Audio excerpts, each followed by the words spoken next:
Hello, everybody. Sorry, we're just getting everybody all logged in here.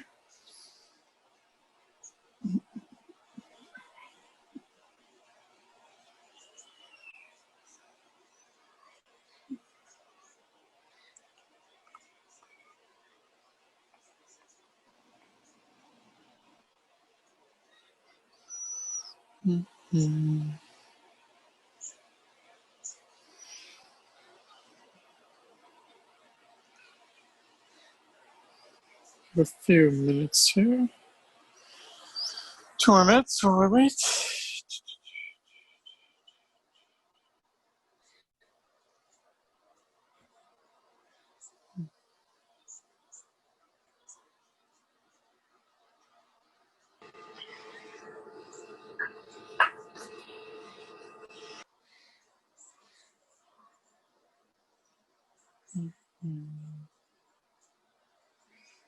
Can everyone hear me clear? I'm just using a microphone here. Can everyone hear me clearly? Yes? Yep. Perfect. Excellent.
Fine, just getting ready here.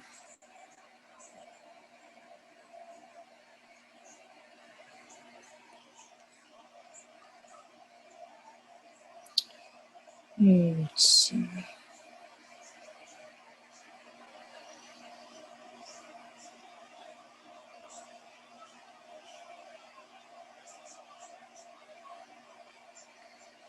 Okay, so we are on the first topic now after the kind of introduction and review. So let me go to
okay.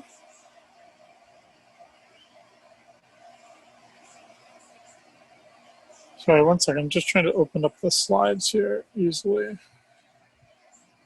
If not, I'll just deal with them right here.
Sorry, everybody, just be patient with me here.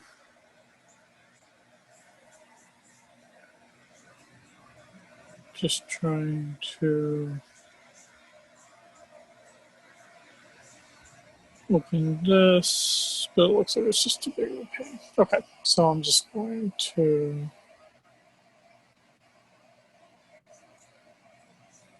go here. I'm going to go to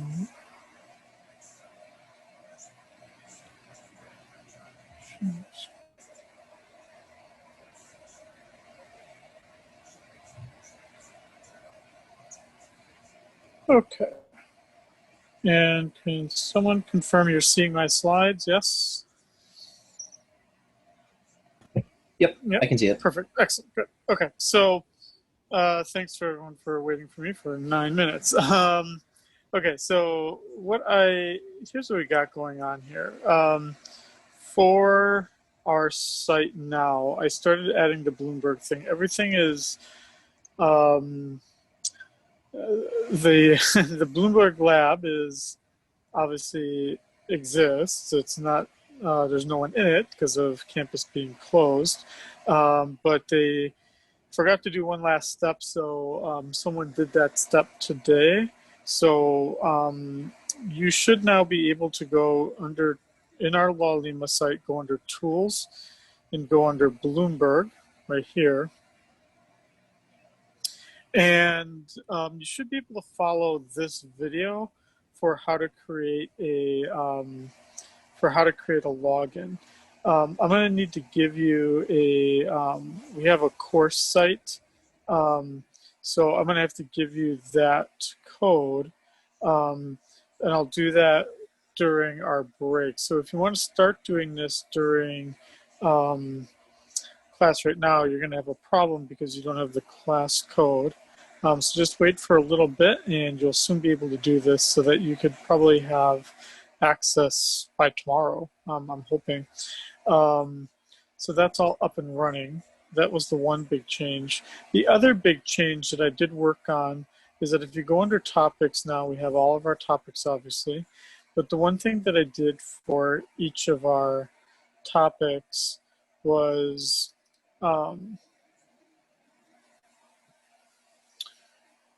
obviously these exist, the videos that I recorded 2 years ago when this course occurred, but then I also added the homeworks, and I did that for all of the topics because if I'm not mistaken, we then agreed as a class that we didn't want to do, you guys did not want to do problem sets, 2 or 3 long problem sets. Rather, you wanted a short multiple choice homework assignment associated with each topic. Is that correct? Someone can confirm for me. Yes. Yes. No. What are you talking about, Scheiding? So. Yeah, that's what I thought. I think so. If you disagree and you really want the problem set option, I am more than happy to create a problem set option for you. Really, seriously, I am. But otherwise, I created these, and so these are the settings. I created a date, a placeholder date. I'm not sure this is the date, but we're going to have a exam at some point, like a midterm exam, basically, somewhere in the middle of this course. I don't think it would happen October 8th, but I had to create some sort of date for Laulima's purposes. For each of these homework assignments, you're not going to have a time limit. You can do it as many times as you want.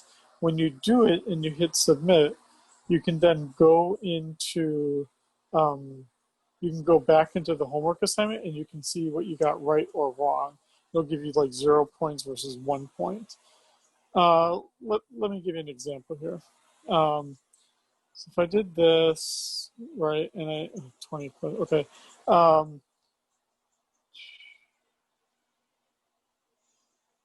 Save. And then I say done. So I'll view it as a lowly student as you view it.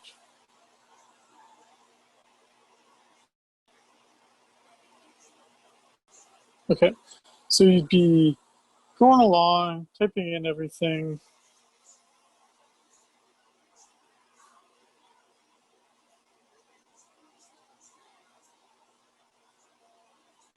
I'm just going to keep hitting A. At some point here, I'm going to stop.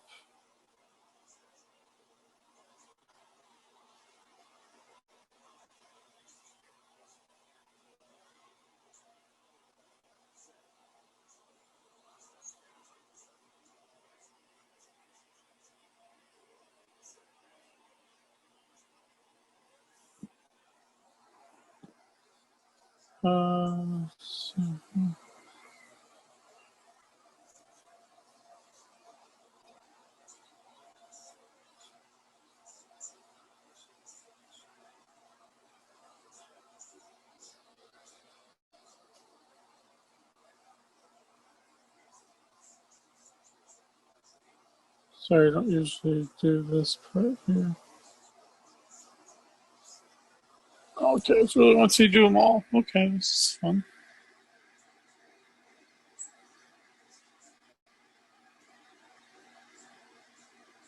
I'm going somewhere with this, don't worry. While I'm doing this, so here's what I'm going to try to do this week. I do have one news story I want to talk about that kind of inspires me to think about, this course and kind of what we're learning. But then what I thought I would do is there is the video out there of what I had created 2 years ago, like just the raw recording of the class. But I thought what I would do is not try to recreate it, but I'm going to try to talk about the slides once again to some extent. And I figure if you've got two videos covering the same topic, you could decide which one you like. Maybe you like the kind of recorded in class version, or maybe you might like my more condensed version that I'm going to do tonight. And we'll see how it goes. It's not an exact science what we're trying to do here. Okay, submit for grading. So you would have finished them all, submit for grading, submit for grading. Now remember, I have unlimited times to do these 20 questions.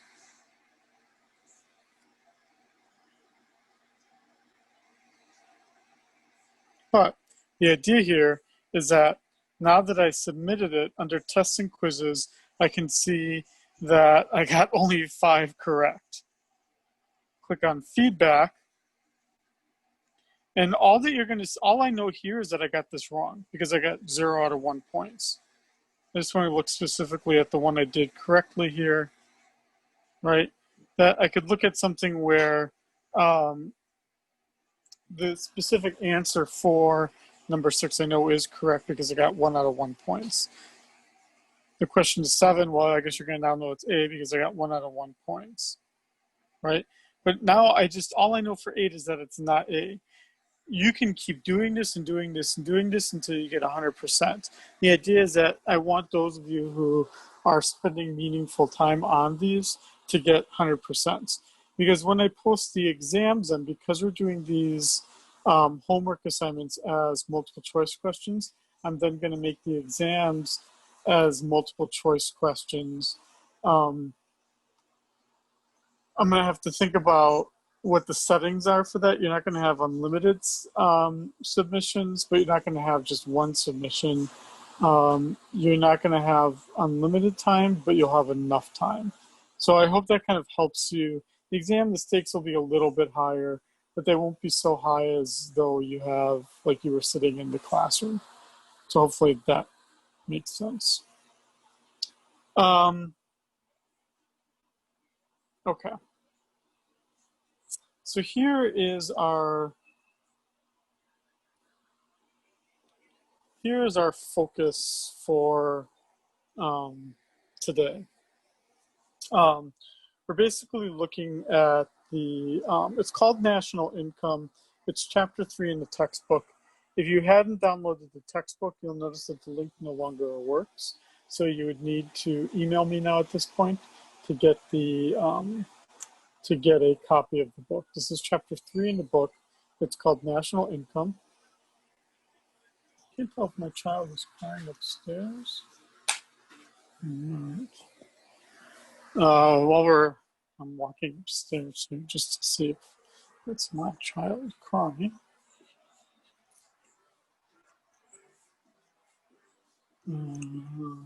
It's not, thankfully. Okay, so we're looking at something called, it's called national income in the textbook, but it's essentially the classical model. So it's our very first macroeconomic model. The classical model does a few pretty convenient, easy things that makes it easy to understand, which is why it's the first chapter that we're doing here. And essentially what it does for us is it's a market that always clears, meaning that demand equals supply. We've got an equilibrium price. It's a closed economy. By that, we mean that there's no international trade. There's no exports and imports that are altering this market. And what it does for us is it does, as this slide kind of points out here, one of the things that it does for us is it helps us determine what should be paid for the factors of production, for the inputs, what the total level of output and income will be, and who's going to get that income. How is that income going to be distributed across the factors of production? That's what the model does for us. That's what is nice about this model. Now, what do we mean by factors of production here? Let me try to open this in. Here, let me just try this again.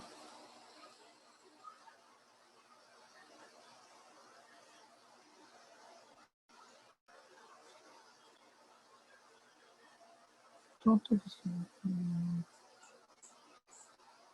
Sorry, I'm really being persistent here and trying to open this in OneNote, and I don't think it's going to let me. Oh, I think I know.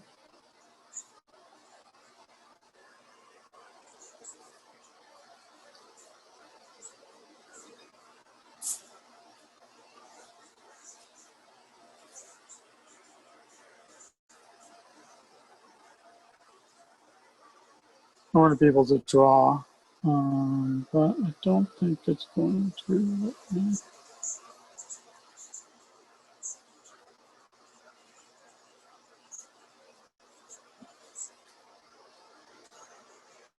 Let me just try one more time here.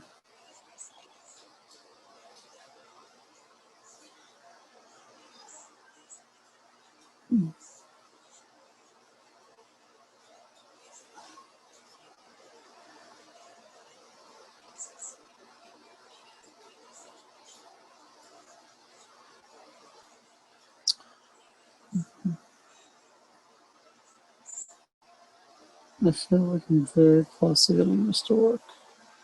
Please be patient with me, all y'all.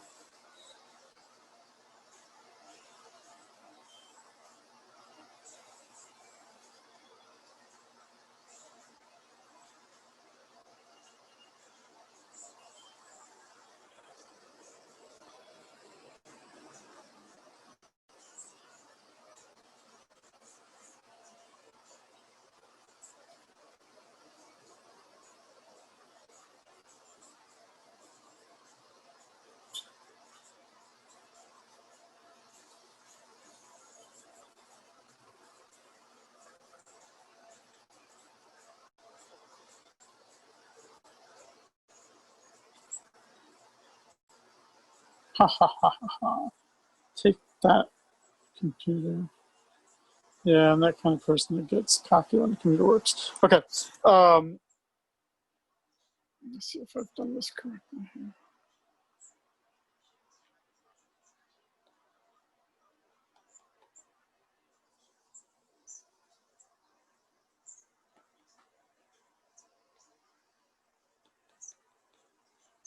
these are the three things. Is everyone seeing the marks I'm drawing on the slides? Yeah? Yep. Perfect, excellent. Okay, and so I'll save this as well when this is done. So I'll probably post then these kind of marked up slides. That way you've got something to work with as well here. And obviously the video will be posted. There are three things this classical model does for us. It's called the classical model because it's actually older than the formal field of macroeconomics, because a lot of it's inspired by neoclassical economics, which kind of emerges in the 1870s. So if you were studying macroeconomics in 1890, let's say, this would have been the model. This would have been the only model, because macroeconomics changes starting in the 1930s with John Maynard Keynes, what many of you Keynesian macroeconomics, the government spending lots of money to move an economy back into equilibrium. Because think about this. I mean, this is kind of a cool thing to think about. So in 1929, on the eve of the Great Depression, this was still the reigning theory of macroeconomics. Now,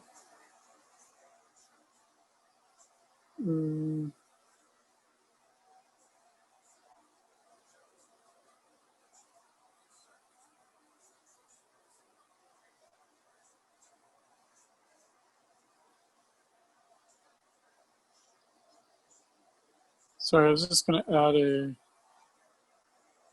sketch here, but I probably shouldn't try to screw this up. I'm not going to try to screw it up. Smart shading, smart. I'm just going to draw what I was trying to say here.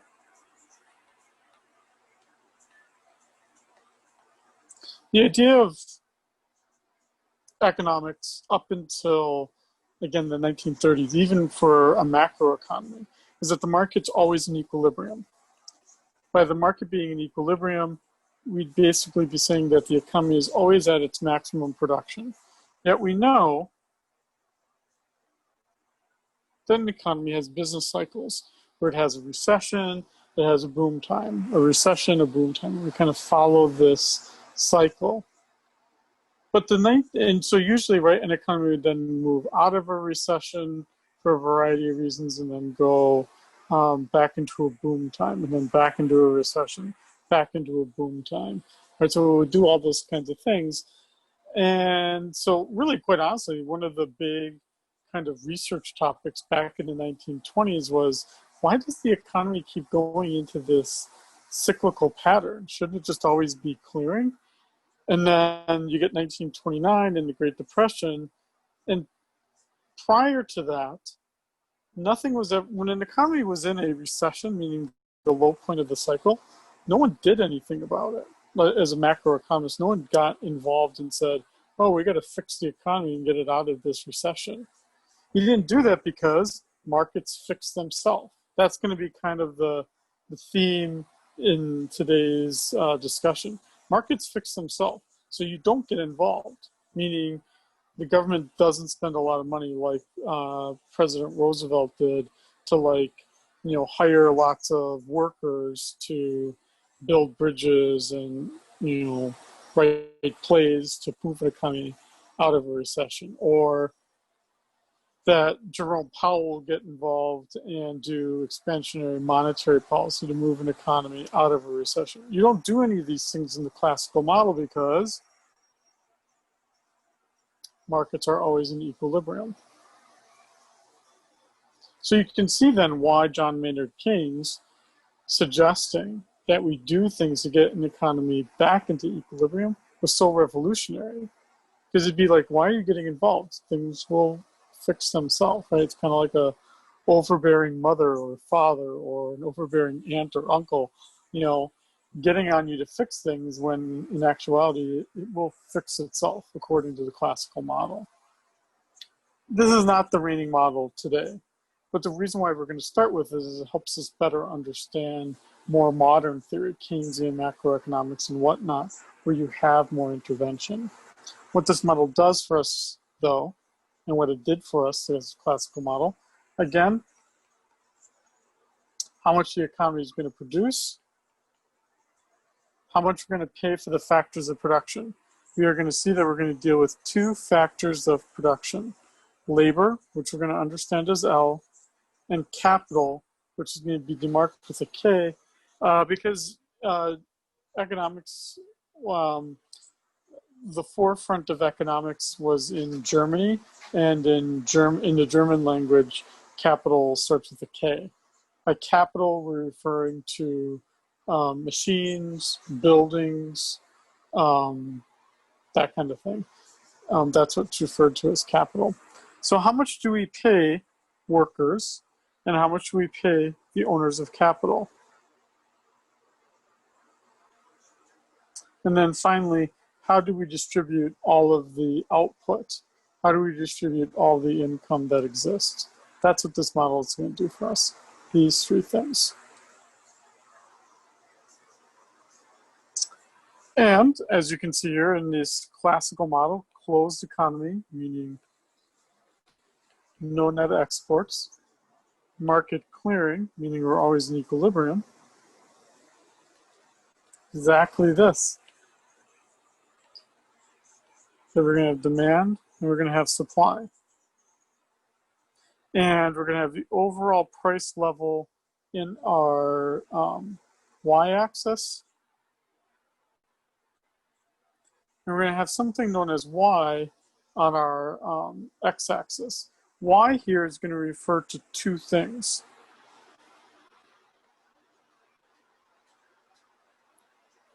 Y is both total income and Y is total output.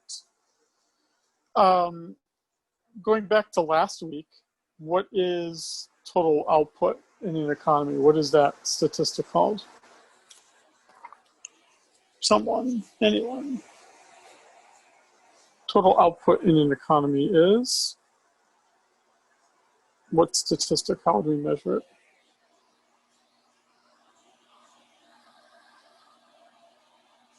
Someone. Starts with a G. Andrew said in the chat GDP. Yep, GDP. Yeah, sorry, Andrew, I didn't see it. Yeah, you can totally just say something if you want to say something. Thanks. I'm guessing by that voice, if my sensor is correct of everything. Okay. So this is GDP. So you can imagine then that in this case, C plus I plus G. There's no net exports because, again, closed economy. So now we're going to be able to understand with this model what the GDP is, and as well, the GDP is the only thing that we have to distribute to everyone. So that is also our total income. This is what we're working with. To produce something in an economy, to produce stuff, we need factors of production. We need workers, which are L, and we need tools and machines, which is K. So another way of thinking of this then is going to be that Y is a function of our inputs, that the output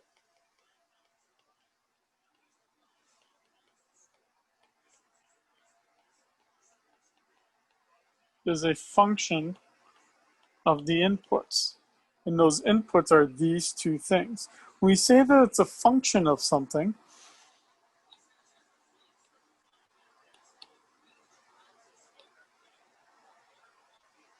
we're saying here that it's determined by technology. Technology for an economist is basically the way in which you combine workers with machines. Like that, it's the process by which you take workers and machines, put them together, and you get an output. That's what technology is. So I kind of beat it here, but I don't know, it's kind of cool to see me write it out rather than just seeing it on slide. So Y is a function of capital, the amount of capital, and the number of workers.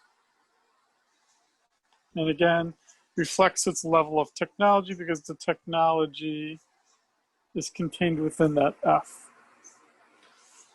The natural question would be is, how is it contained in that F? Now again, as I'm doing these slides here, I'm just talking about it. I'm actually not looking at the Zoom thing. So if you're using the raise your hand function or if you're using the chat function to get my attention, probably not going to see it. So you totally should just be interrupting. No one's going to care. That's exactly why I'm doing this rather than just pre-recording this. So you totally should be saying something, even if it's just repeating something. Even though yes, there is a recording, it's better to understand it live because you're all sitting there live. So why wouldn't you want to hear it? Ooh, how can I save on my account?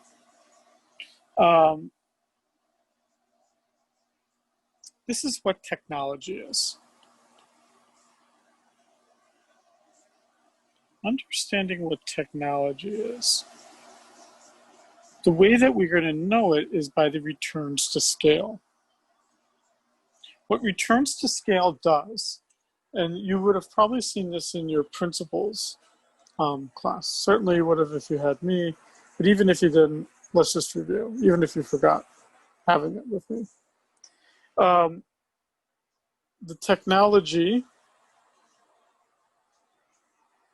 is going to be reflected by the fact of what happens, let's say, when I double my inputs. When I double my inputs,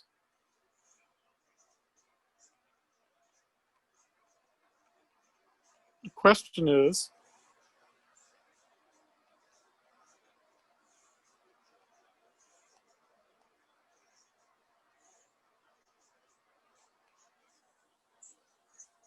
there three scenarios. When I double my inputs, do I get less than double my output? Do I get equal to double my output? Or do I get greater than double my output? That's really the question for determining the returns to scale.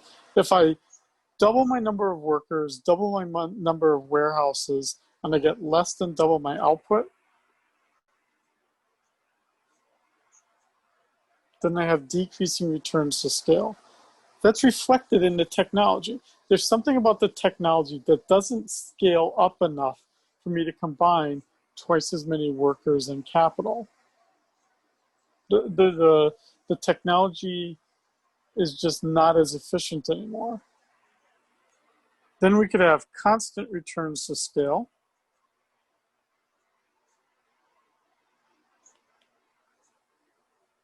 That would be where I get double my inputs and I get double my output, constant returns to scale. But if I double my inputs and I get greater than double my output, that's our increase in returns to scale. The example I like to use for this, and some of you may remember me using this example in Econ 130, would be if we were to compare within the University of Hawaii system, what happens if we double the number of professors at the Manoa campus versus we double them at the West Oahu campus. And the idea is this technology can change based on the nature of how the courses are taught on that campus, what the leadership is on that campus, where the campus is even located. And what I'm doing is I'm creating a structure for you where someone somewhere within the University of Hawaii system, maybe, is saying to themselves, where should we devote the workers that we have? Where should we devote our budget for new buildings on a campus? Should we devote it to the Manoa campus or should we devote it to the West Oahu campus? And so one of the senses is that if we keep doubling our inputs on the Manoa campus and we're not getting a lot more students, right? Because students here would be the output. If we're not getting a lot more students taught, maybe we're seeing decreasing returns to scale. Where if I just increase, let's not say double, let's just say I increase my number of professors by 10%. Do I get more than 10% additional students taking classes? If you do, then you've got increasing returns to scale. And now you've got a justification for making that kind of investment. That might be one thing that's kind of going on here. Now, don't worry about the maths that are in this. If you understood everything I was just saying here, you're good. Is there anyone that doesn't understand what I'm saying here? This would be your time to unmute yourself and say, Scheiding, I have no idea what the fuck you're talking about. This would be your chance to say it. I'll wait here for a second, or two, or three.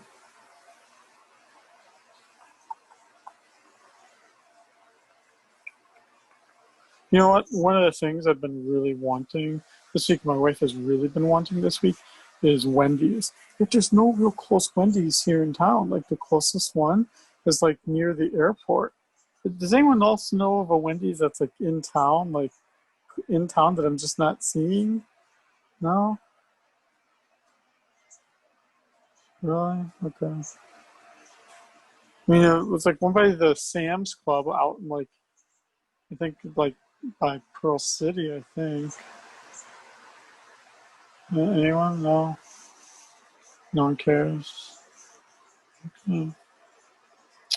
Well, I just allowed you to skip all these slides here with this math because it really doesn't matter. You don't need the math to understand what I just said. Now,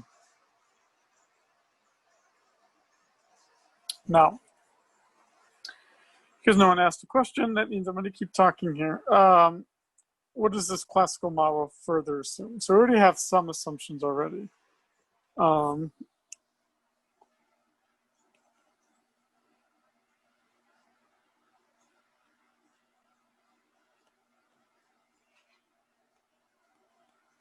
We had already said that two of the assumptions are that market's clear, meaning we're always in equilibrium, and we'd also said that there's no net exports. But we're going to add on to that further, and we're going to say that the technology is fixed. It's never changing.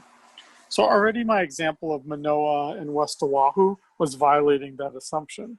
Because here what we're going to say is that everyone's like a Manoa or everyone's like a West Oahu. The technology doesn't change as the level of production changes. It's obviously unreasonable, but again, helps us understand a general way that the economy can work. And the other thing that we're going to say, which is also unreasonable, is that the quantity of our inputs never change. That's not exactly true either. We can gain more workers by just having more babies and those babies growing up to be workers. We can have fewer workers by having a viral pandemic and people dying off, right? That would cause labor to decrease. We can have more capital by having lots of strategic investments that allow for buildings to be built. And we can have less capital if there's a war and the capital is destroyed during that war. None of those things we're going to worry about here.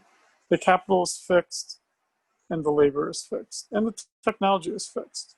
Because all of those things are fixed, the GDP is fixed. This would be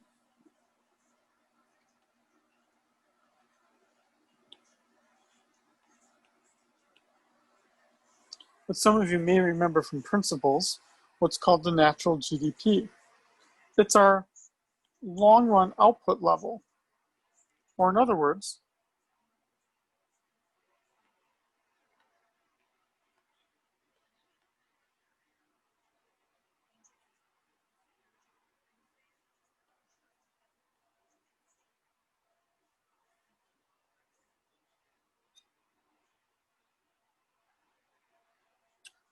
I don't want to do that. I could end up confused with everybody. How pretty that was, huh?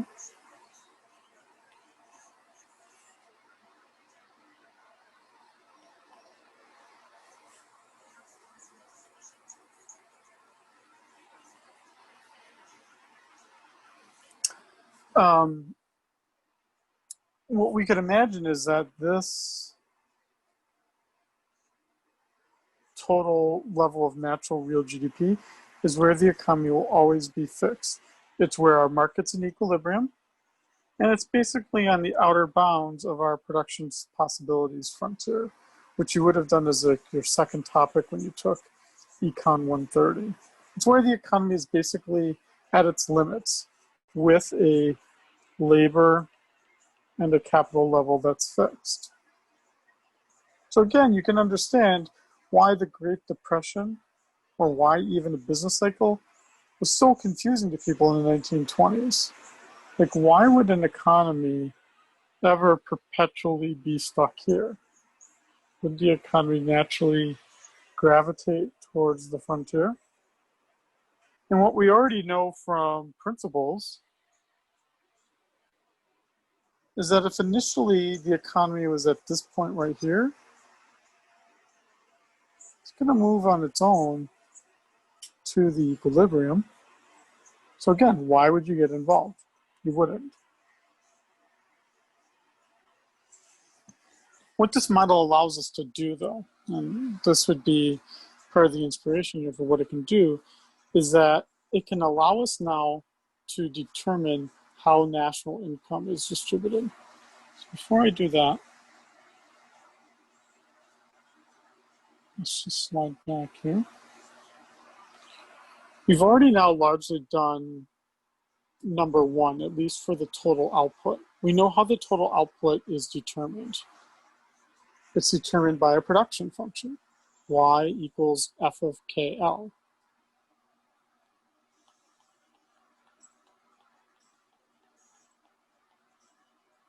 But now what we need to do is this y is both an output as well as an income. Now that we know the total income and the total output, we need to know how that's distributed. How's that total income distributed? To be able to do that, we need to talk about, I'm doing a lecture. You want to say hi?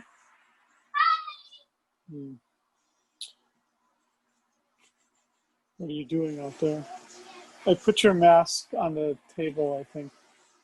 You found it? You have it? You want to wear it or no? Or you're good?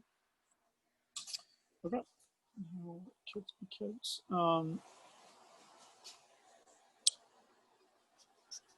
How this total income is distributed is going to be determined by when we split it up, how we split it up by who owns what. Are you a worker who earns their income by the grit of doing your labor, or are you a capitalist who owns capital, and because you own capital, you do nothing. Your hands are soft, yet you earn money because you own capital. How the total income is distributed between those two groups of people, notice that this is kind of Marxist sounding, but that's exactly why it's 1880s when Marxism is the alternative to capitalism, right? Is that you're either a worker, a proletariat, or you're a capital owner, the bourgeoisie. So if you're in one of those two groups, what you'd be interested in knowing if you're in the classical model is who gets what, right? Is it the workers, the working class, or is it the bourgeois, the capital owners? To do that, we need to know what each of those segments get. That's where we're at right now. If you're a worker, as all of us are here in this class, you get a wage, right? Even though I get a salary, you could divide it out by the number of hours I work, and you could determine my wage, which probably, given the number of hours I work, is pretty low a wage. I should be a lazy professor where my wage would be much higher. I just told you to download the book and follow the MyLab stuff. Those people have a very high wage because they put in very little hours. Then the owners of capital get what's called a rental rate. Obviously, if I have a warehouse, I could be doing one of two things. I could either get that warehouse by directly owning it, or I could rent it from the owner. But even if I own it myself, I still kind of indirectly rent it to myself. Because if I didn't occupy, meaning I didn't use the warehouse I owned, I could always rent it out to someone else. So it's kind of like an implicit rent. It's just like homeowners.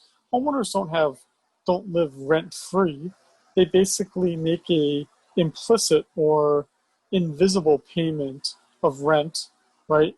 In the form of, well, it's for some of you, right, who pay a mortgage, that's kind of partly the way you could understand your rent. But it's also like the depreciation or the fact that you could rent out your house, you could move out of your house and rent it out to someone else.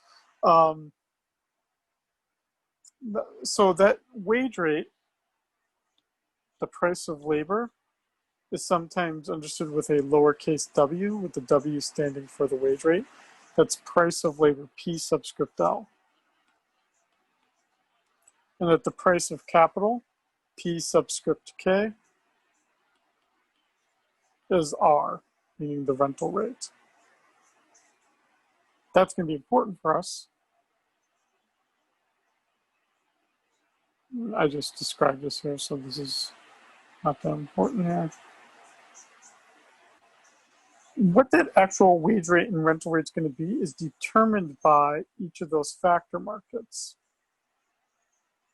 What do we mean by that?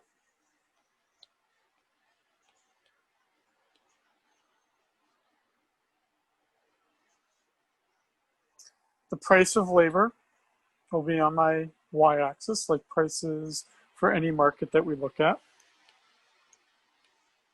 Quantity of labor will be on my x-axis. What does my supply look like? Someone will have to say, you can't use the chat function, someone will have to say, what does my supply look like in this classical model? What does my supply look like?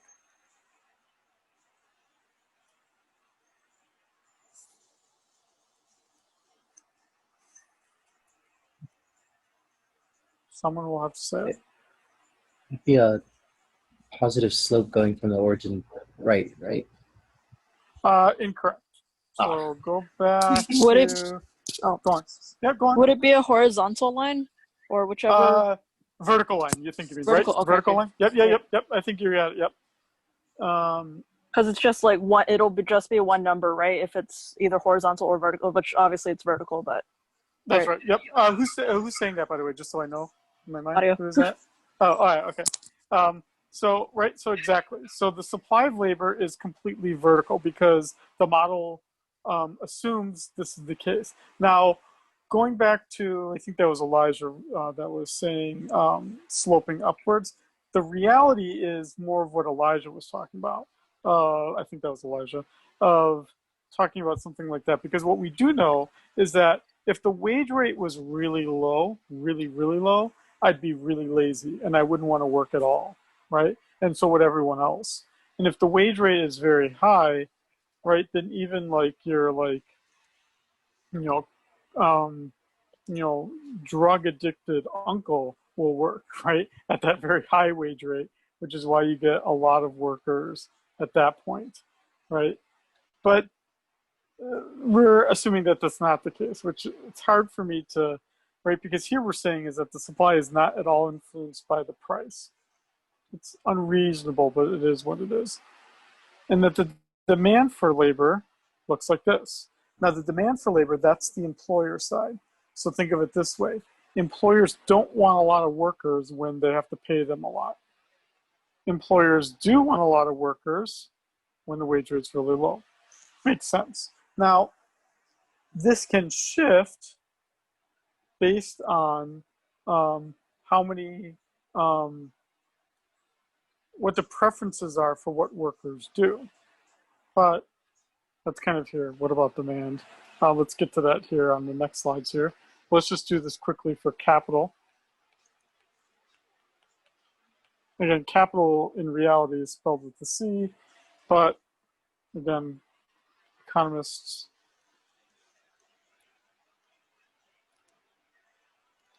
use a K to stand for that. If you end up using a C, I'll know what you're talking about. Don't worry. It's just a weird habit of what economists do.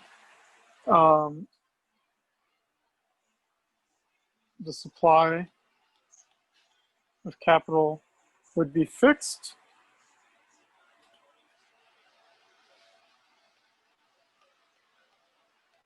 and the demand would be downward sloping. Now, let's go back. So this, but in some sense, you wouldn't know that from this slide. I'm telling you that's true. Let's now go to the next slide to talk more about why does the demand look like that.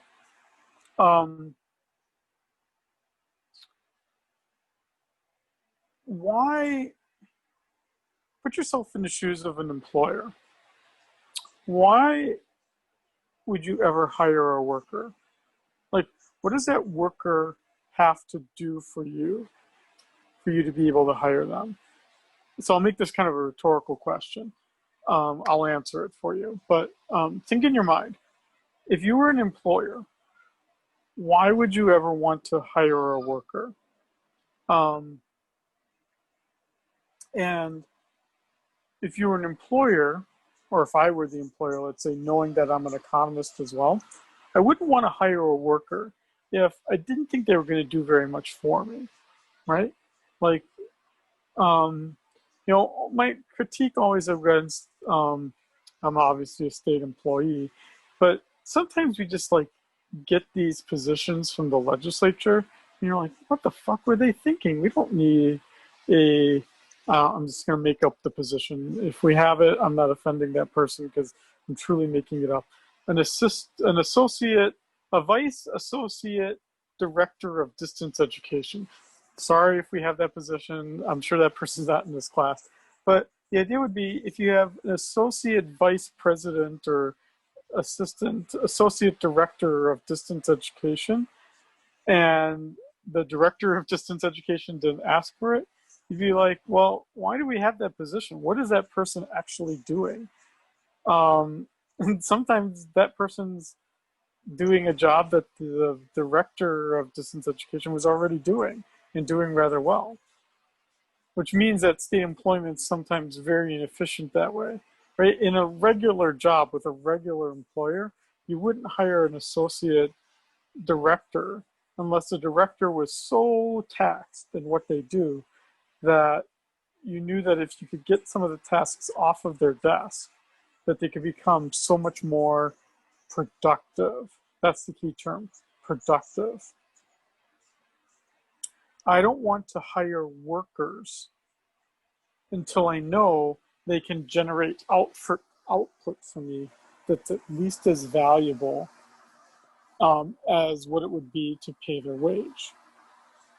So when I was hired back in 2015, I was replacing this guy named Ernie. That's a great Hawaiian name.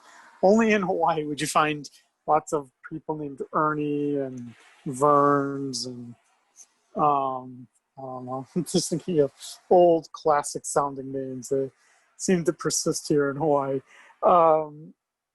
Ernie had retired after like 20 or 30 years being an economist at West Oahu. Nice old man. He just retired and, you know, sometimes he emails me. Nice old man. But at some point, right, Ernie would have noted, I think there was like a year gap between Ernie retiring and me being hired. Meaning at some point in that intervening year, someone had to make the argument of like, Ernie's no longer here. Someone's got to like do Ernie's job, right? And this is what the replacement's going to require in terms of pay. At some point, if this were a private university especially, someone would have had to say, well, what's Scheiding going to do? Or what's the potential employee going to do? Well, he's going to teach 6 classes. He's going to have a big mouth and he's going to complain a lot, right? So the question would be is, how much do you pay for a person who complains a lot and teaches 6 classes a year? I'm going to make up a number. This is not my true salary, but it's going to make it easy for us to understand. This is not my pay, although I am a state employee, so you can look up my pay if you're that curious. But let's just say I got $100,000 a year. It's not my salary. Well, divide out 100,000. Let's make it actually easy. Let's give myself a pay raise, 120,000. So if I teach 6 classes and I get $120,000 a year, that's $20K per class. which then, right, I better generate that much tuition revenue for every class that I teach. If I'm not generating $20,000 in tuition revenue for every class I teach, then I shouldn't be hired. Presuming that no one pays me just to complain. I do that for free. Right? So think of it a different way, right? If you were like a grocery store, right? How many boxes can you unpack every hour, right? How much do sales go up when I hire you? All those kinds of things that have to be thought about in order to determine how much I pay that person.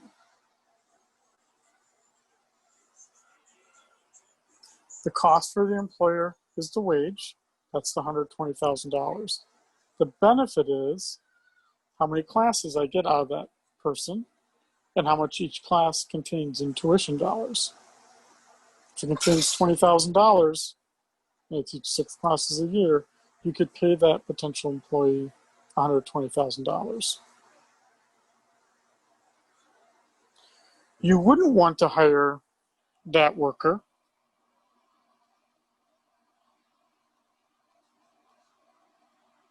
if instead each class I taught generated only $10,000 in revenue, because I'd be only bringing in $60,000 in tuition revenue, yet costing the university $120,000. I mean, obviously the university is not a pure market economy, because we know that there are university programs that are very, very small and don't make sense from a tuition standpoint. I don't want to look it up, but I hate picking on my colleagues. I'm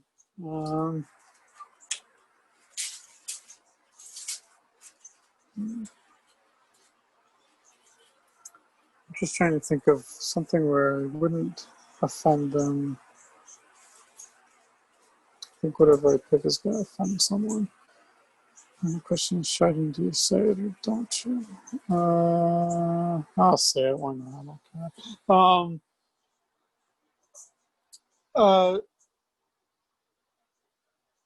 Let's take a discipline like philosophy. Okay, philosophy. Yeah, they teach a lot of lower level classes, but they don't have a lot of majors. So, right now, most students would probably decide to pick a more marketable major than philosophy. So because of that, if you look at how many philosophy professors there are on our campus, there is one, Lisa Rosenberg. And, she actually teaches other things on campus. She generates a lot of credits, because it turns out that, right, she teaches classes that are like, WI and OC and have all those other designations. So you all in the humanities take it because you're required to take it. But also gives you some thought too, right? Maybe they get their classes to count for that, even if, right, because they got to justify their job, right? So we can make all these kinds of other critiques of, why are you forced to take, for in my case, like in college, it's just, I'm not a person that's equipped for learning a foreign language. I never had to do it very much. And, you call me, it doesn't matter what you call me. Right, but in my freshman year of college, having to take Spanish, even though I'd taken it in high school, I still had to take a full year in college of Spanish. And you're like, well, what's the point of this? I don't know. How many Spanish majors are there? Maybe the Spanish professors had to require all students to take that class to be able to justify their pay. In this case here, if I have 6 classes and I'm only generating $60,000 in revenue, yet I'm costing $120,000, I should not hire that worker. I should reduce my number of employees. If, on the other hand, each class is generating $30,000 in revenue, then it'd be generating $180,000 in revenue, yet only creating $120,000 cost for hiring that worker. I should hire more workers. Now, and I'm going to make this now a question for the class. What happens as I hire more workers? What happens to their productivity? Does it increase or decrease? It increases. Initially, yes. Initially, their productivity will increase because you could imagine when it's just one economist, I have to do it all myself. With a second economist, now I can say, you do micro, you do macro, right? 3 economists, now I can say, you do micro, you do macro, and you deal with undergrads, right?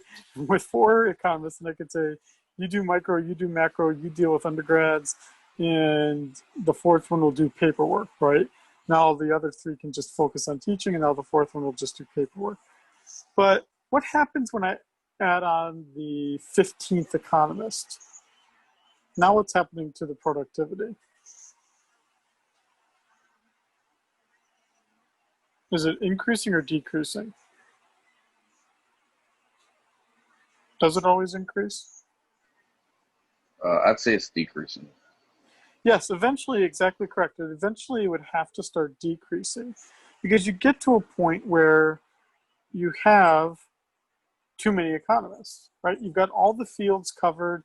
You've got micro, macro covered. You've got undergrads, grad students being covered.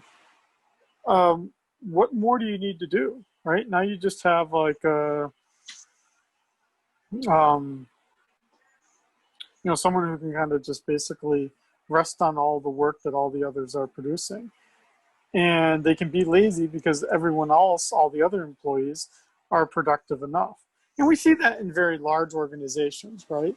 You might think it's actually pretty cool, but even in a place like Amazon, like I know these like people that I went to grad school with that like work for, I turned it in. You can have these employees that work for Amazon that like analyze all of the things that we say to Alexa, right? Like, Alexa, what's the weather like today, right? And then, but there are data scientists who are also economists, because economists can be data scientists. That you can have these people that analyze those recordings that Alexa generates and trying to see how effective is Alexa at delivering that output. It turns out that it's actually not the very smart economists that end up taking on that job, right? They create these algorithms, they contribute to the algorithms, but Amazon has so many employees that, they're not getting the best of the best of the best, right? You have some really good, smart employees who are then kind of supporting the really lazy employees. And that's kind of what you would see here as that starts to happen here. So, okay, what are you getting? Okay. So the way that we would understand the marginal productivity of labor, or MP subscript L, would be as I change my number of workers on the margin, how much additional output do I get? What is that, Truman? What is it? Oh, ice pack?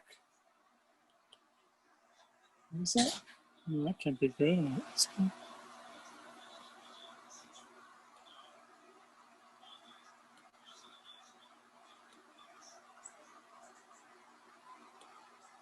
As I add one more worker, how much additional output do I get? Keyword here being marginal.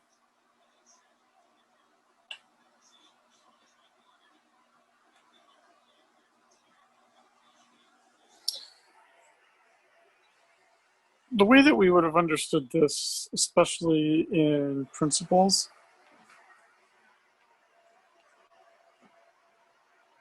is that in principles, we actually make our production function look like this. Is that initially the slope is increasing at an increasing rate and then increasing at a decreasing rate.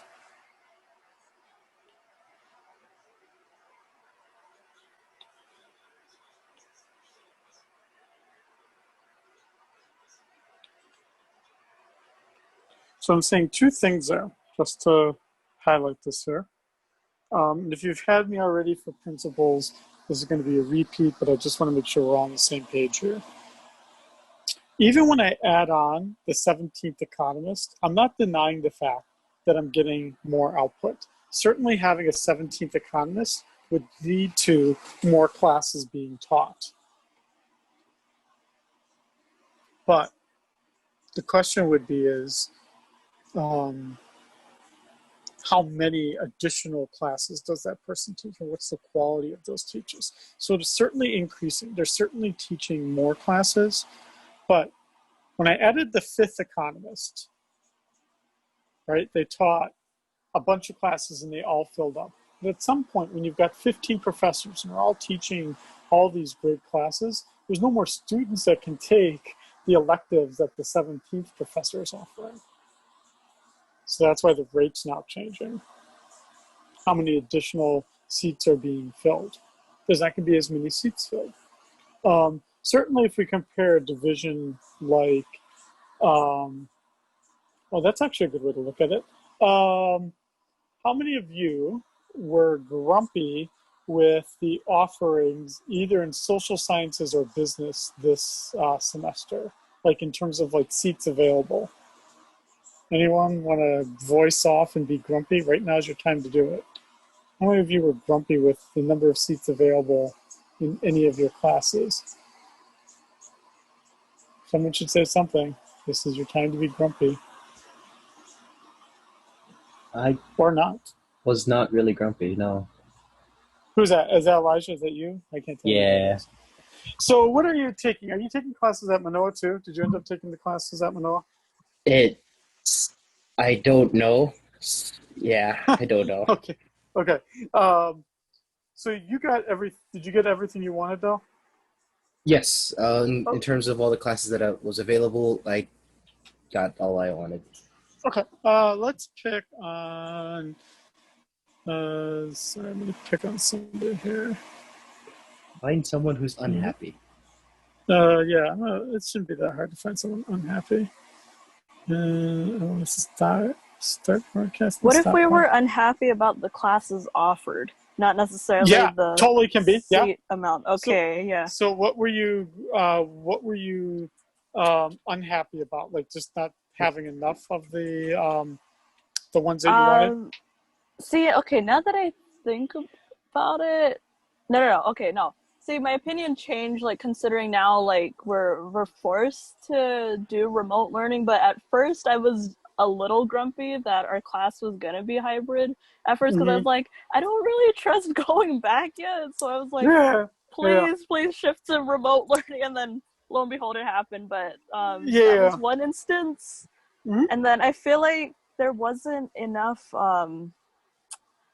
what should we call it? So what are they? Social science complementaries?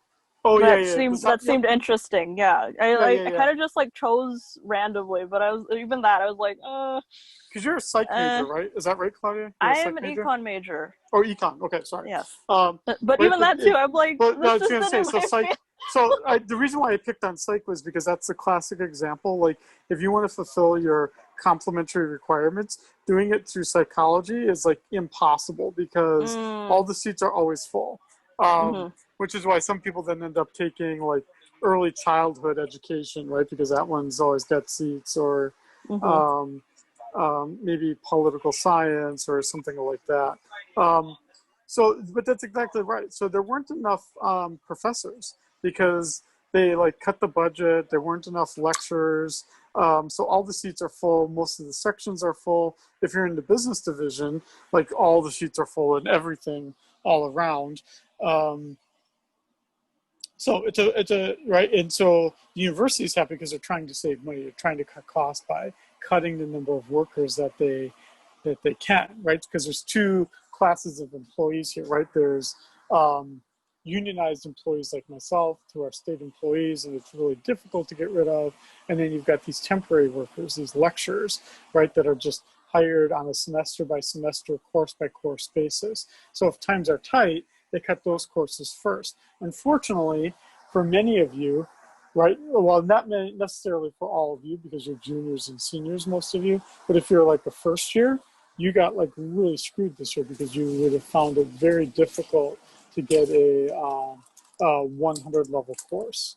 I mean, if you look at the econ courses, all of our 100 levels are like super duper, super duper, super duper full. Whereas we were offering Hawaii's Economy 311, and that course didn't even meet the minimum number of students, right? So again, it's just one of those things of like, how do you, assess the productivity of the workers?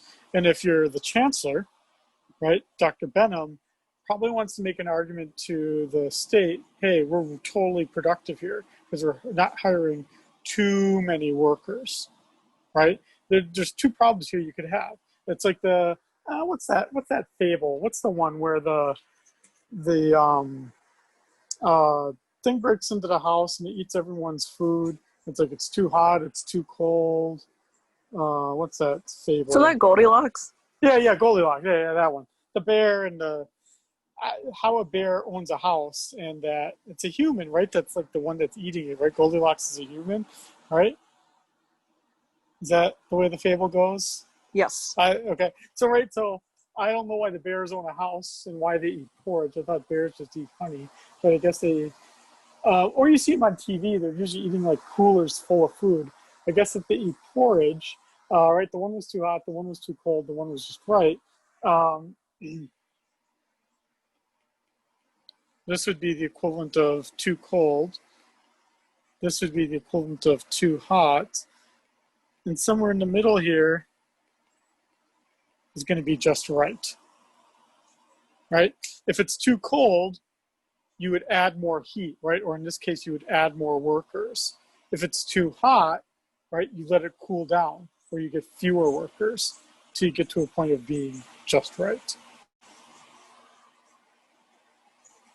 Because eventually, at some point,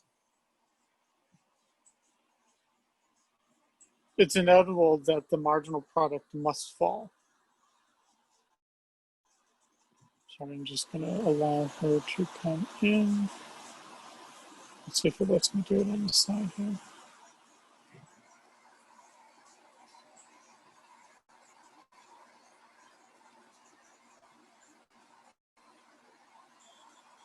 It won't let me let Helen in. Okay, I'm going to stop this temporarily here. Let me let her in. Everything on screen. Okay.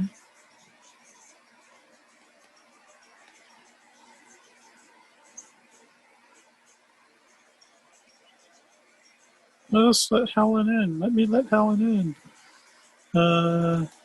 Dude, this is a really bad construction of an app. If it doesn't, here we go. Let's just put Helen in. Helen, you're in. Okay, sorry about that delay there. Okay, let me go back to this. It's 6:17, so I'm only talking here for about 4 or 5 more minutes, and then we'll take a break. I'll pause the video at that point. So let me just talk for about 4 or 5 minutes. Again, it's good, even just as a reminder to all of you in the class right now, even though things are recorded, I do know who's all here. I do know who all the participants are. It's good for you because if you're ever in a case where your grid's on the cusp of something, you make me a happy person by being here and listening to me drone on and on and on. And on and on and on. Okay. Sorry, I'm not managing the chat, but if you all are, you should try to answer stuff. Do my job for me because we need more workers. Okay. Let's go back to.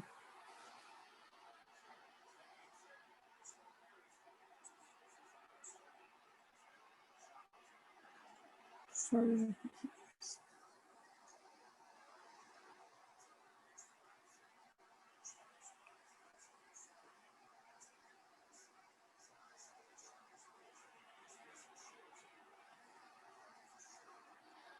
Okay.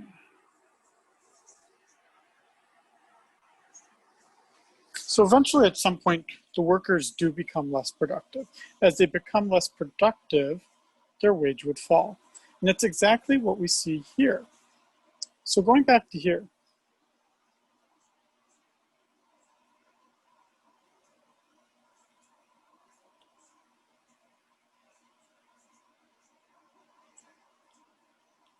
in this graph here, the marginal output, or basically the change in y, is the slope, right? It's the rise in the run. I'm always getting one additional worker. How much extra output am I getting? Delta y. How much additional output am I getting? And you can see the delta y's are getting smaller and smaller. Okay. Well, what if we change this here then? And I say now, as I increase my workers, my wage rate's falling. Why?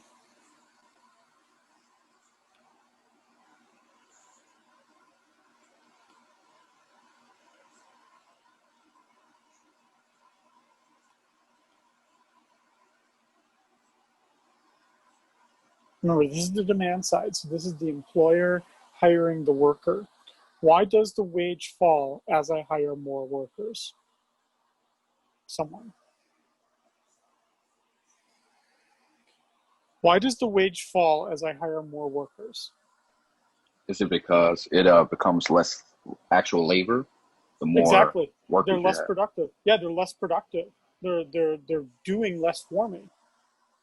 So if I didn't pay every economist the same wage, let's say $120,000, and I just said, you get paid based on how many people sit in your class, that'd actually be a pretty market-oriented way to do it because, right, you wouldn't want to be the 17th economist, or you'd have to be a pretty shitty 17th economist to be willing to accept such a low wage.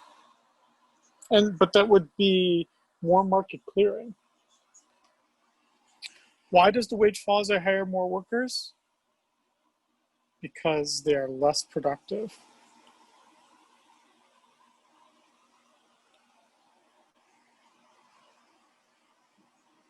And that's exactly the graph that we see here.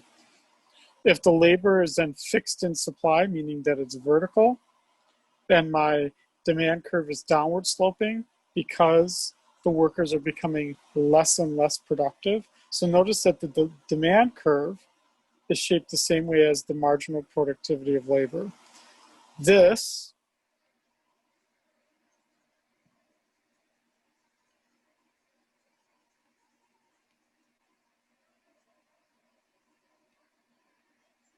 is the magnitude of the slope on slide 17. You can see here that this graph is getting flatter and flatter,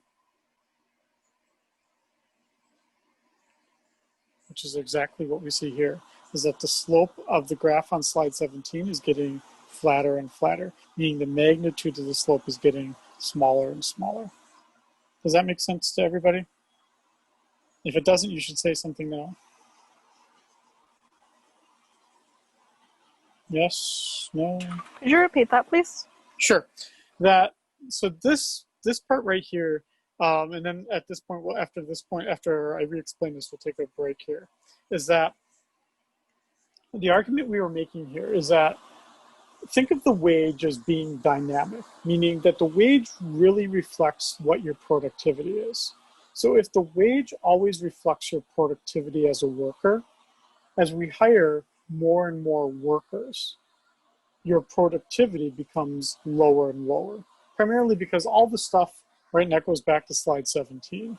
As you do more and more work, as you hire more and more workers, each worker is becoming less and less productive because there's less for them to do. We're now all crowded around the same capital, right, the same photocopy machine. We're all crowded in the same building. The workers are becoming less and less productive. If you don't believe just the words that I'm saying right now, just picture yourself, in any large factory.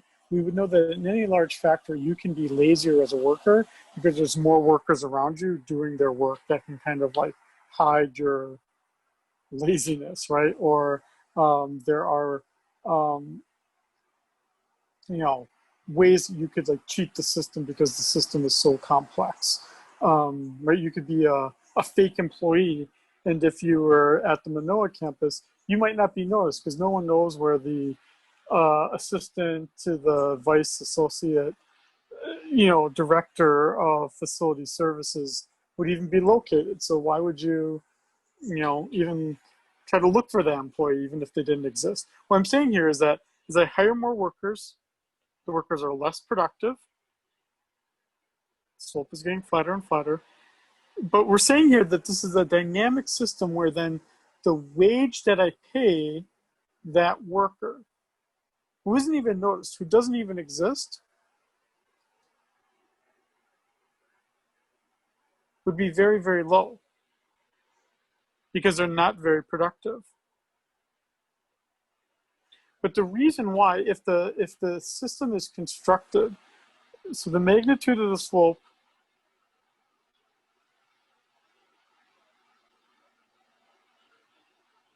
is the productivity of my workers. As I hire more and more workers,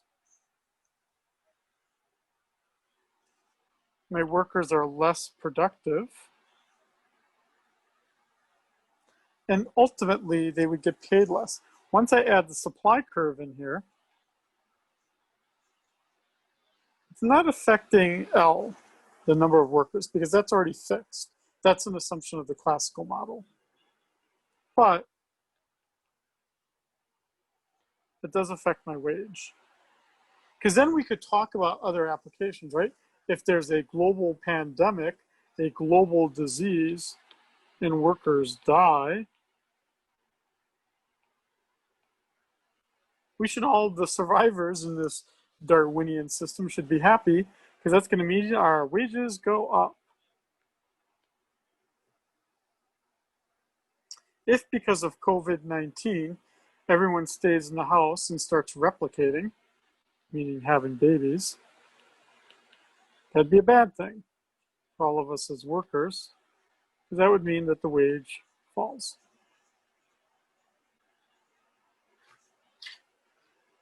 On the other hand, what's that in your hand? Oh, the wrapper.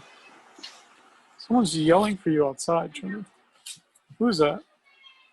Your friend? Your girlfriend? What is that?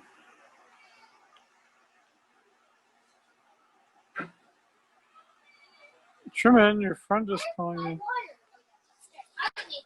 Okay, cool. What? Sorry, everybody. Why would the demand shift out? Well, the demand could shift out if the workers somehow became magically more productive. How could workers become more productive? Anyone want to say? And then I'll end it right here. How do workers become more productive? Incentives. Yeah, incentives to, let's say, get more education, incentives to, I don't know, learn like time management skills, incentives for like retraining people, like how to work with like, new computers or how to use Zoom. So I also teach at the Manoa campus, and it's really funny. I teach with these like really well-respected senior faculty members who didn't even know anything about La Lima because they've never taught an online class. So I'm all on this Slack channel with them. Admittedly, I had to learn how to use Slack, so I didn't actually know how to use Slack. But these people didn't even know how to use La Lima. So I don't know who's in the worst case. But if I make the workers more productive, it could shift my demand curve out and could actually raise wages. I don't think any of us in the Manoa campus will be seeing a wage increase, but that would be one way to think of it. I don't know. Was that Claudia? Was that you asking me to repeat that? Was that you? I'm trying to recognize voices here. Yes. Thank you, so by the way. Does that make sense? Does that make sense? Yes, it does. Okay. Mhm. Okay. So it's 6:28. Let me pause right here. I'm going to pause the sharing. I'm going to pause the video. You can stay in here, stay in the class, but I'm going to pause it till 6:40. So at 6:40, I'm going to resume the recording, and I'll unmute myself and resume the video. Okay, so we're on break here until 6:40. I'm going to type that in the chat function just in case someone logged out already. Actually, make it easy. One of you in the class type in there. I'd have to type it in my iPad. One of you in the class type in that we're on break till 6:40. Someone do my job and make me more productive. Thank you, somebody. Okay, I'm going to pause this till 6:40.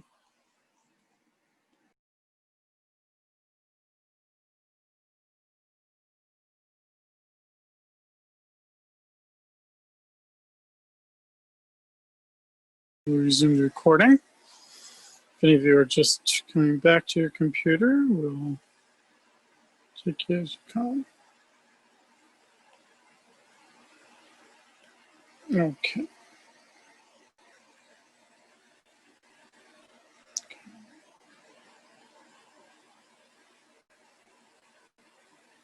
Okay.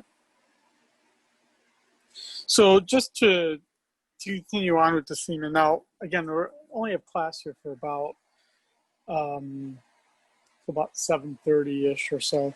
We might not get through all the slides, so I'm going to try to skip through some of these that are just repetitive with the hope that we can get through almost all the slides. If there's anything I'm missing, you then have to turn to the pre-recorded video, but I want to do my best to get through everything and kind of make it worth what I'm doing here, which is kind of replicating the lecture that's pre-recorded. Okay. So we just did the wage rate. We basically said as we hire more and more workers, they get less productive. So if they get less productive, we should pay them less.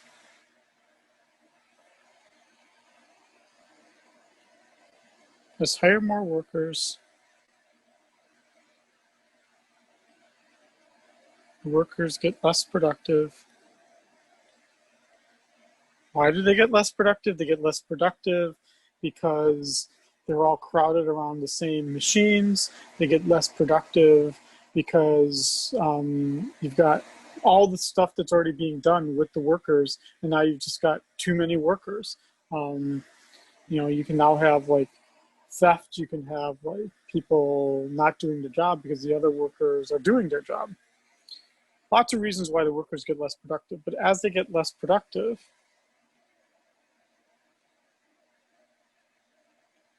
I pay them less. W falls. Same argument for capital. That's why I'm just going to go over this one very quickly because it's just the same thing, except now instead of L, it's K, and now instead of W, it's R. Meaning, as you get more and more capital, the capital becomes less productive. And as you get less productive capital, the rental rate for that capital falls.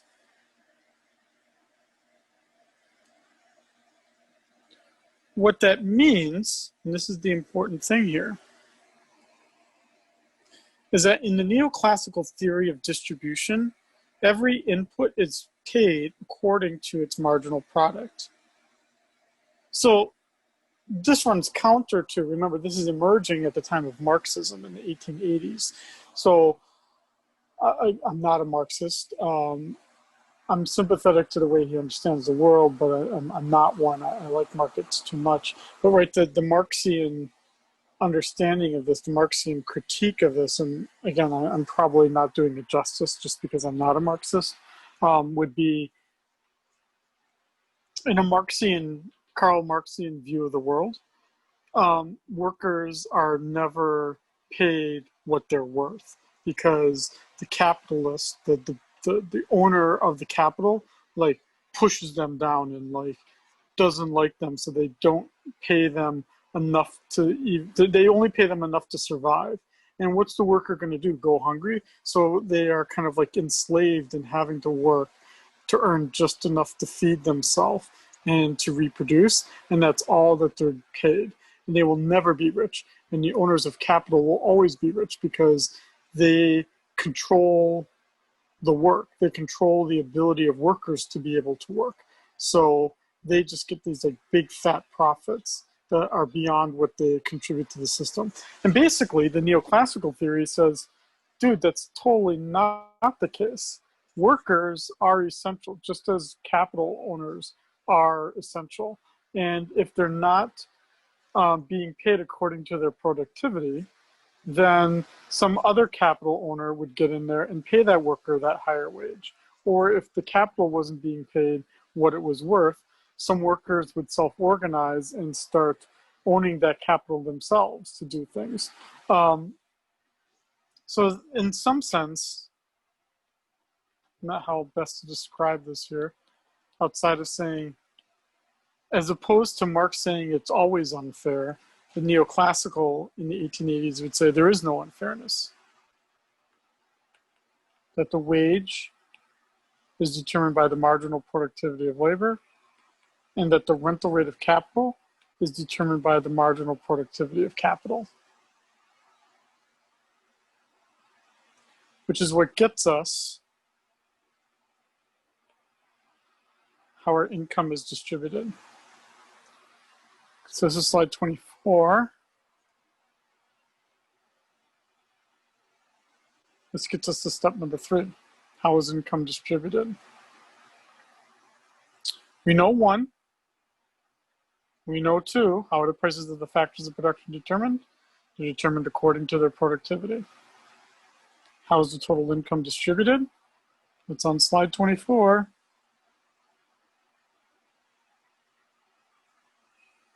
If the total income and also total production is Y, then all I have to do is just multiply the number of workers, quantity of labor, by their productivity, and that would be total labor income.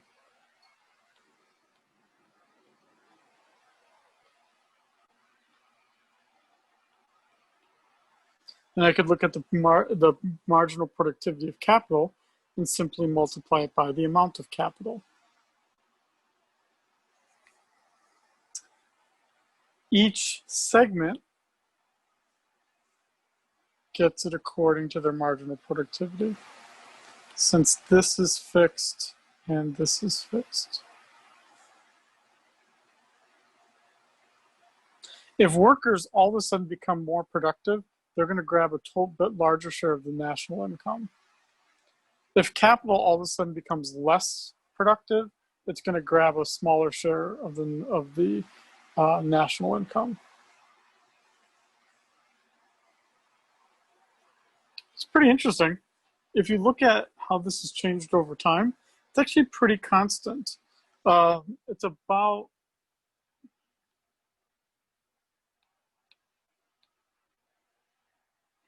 0.65, meaning that workers get about 65% of the total national income. It's relatively productive. What's perhaps more interesting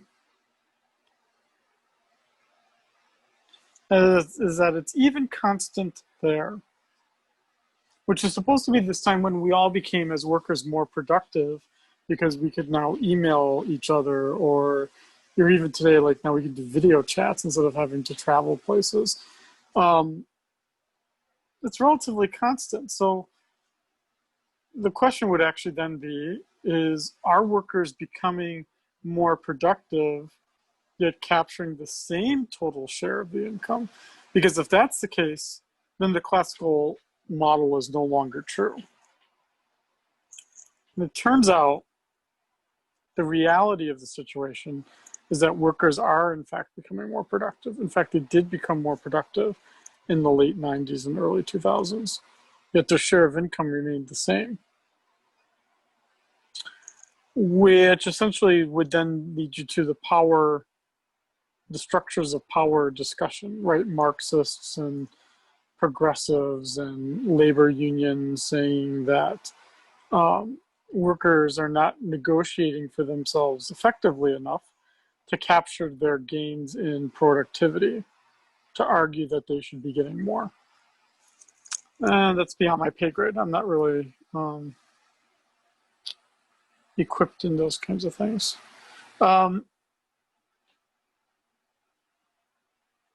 So now, what's missing here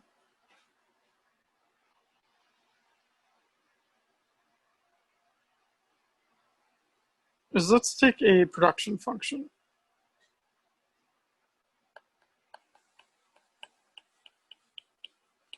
That looks like this. let's say that the technology is A and that level of technology is fixed.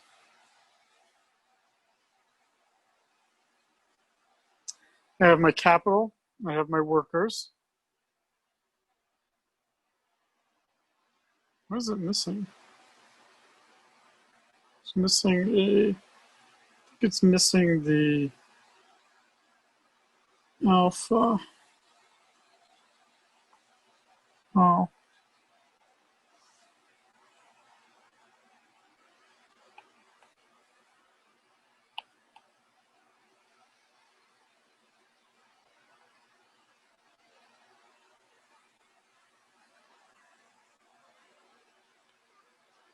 So alpha, lowercase alpha here, Greek letter alpha, would be how much of the share of total income is being allocated to the capital. So that would mean that capital income would be alpha times y. 1 minus alpha would be the share of income that's going to workers. So that would then just be 1 minus alpha. 1 minus alpha times y would be my labor income.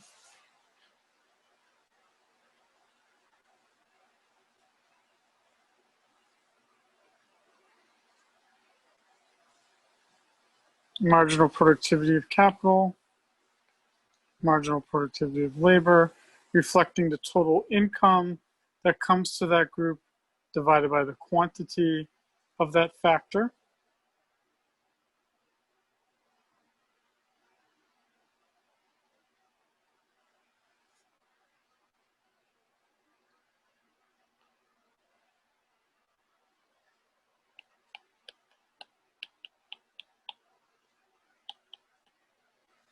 In our closed economy,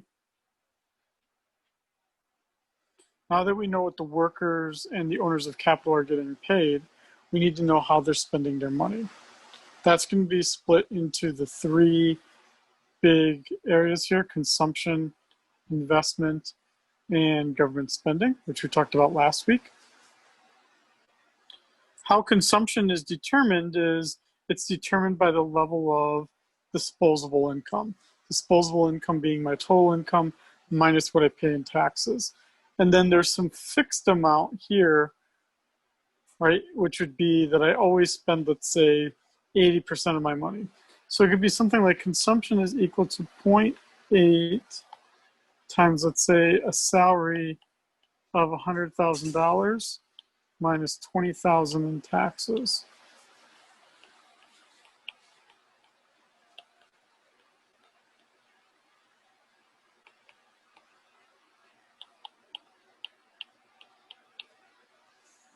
Right, so I could get something like this, that my consumption is $64,000 because for every dollar I earn, I spend 80 cents of it, 0.8, and that after I pay my taxes, I'm left with $80,000. So 0.8 times 80 would be $64,000.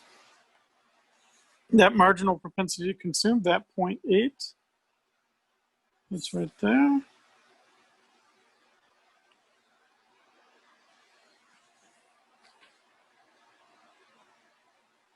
And so it's always increasing as this goes up by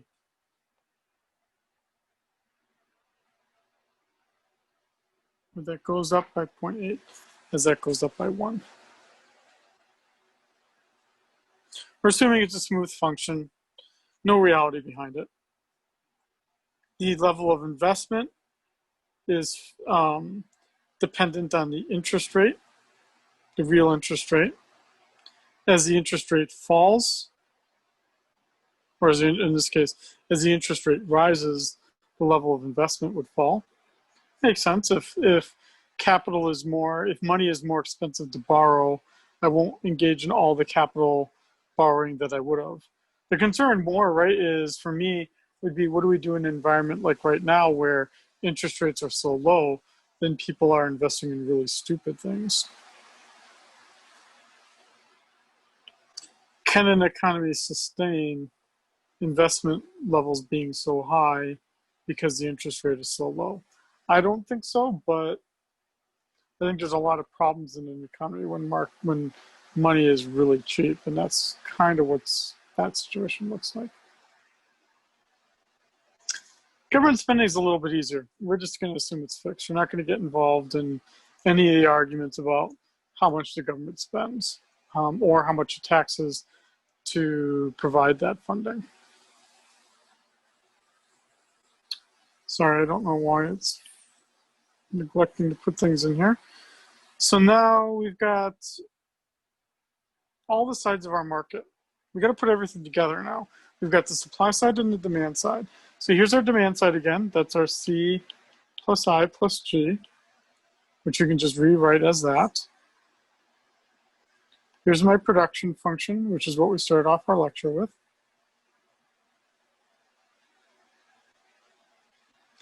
If I want demand to equal supply,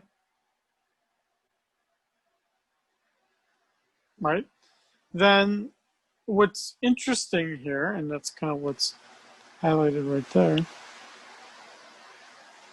is that the only thing that can adjust, the only thing that's not fixed is the interest rate. The interest rate is that powerful in the economy. Then the question is how is the interest rate determined? It's determined in the loanable funds market, meaning banks holding deposits and then lending those deposits out to others. So I'm just going to skip some slides here just so I make sure we cover everything here. Why do people borrow money? People borrow money to buy stuff, to inventory, for equipment, for buildings, consumers for homes. And as we said, it's inverse. The demand for funds is inverse to the interest rate.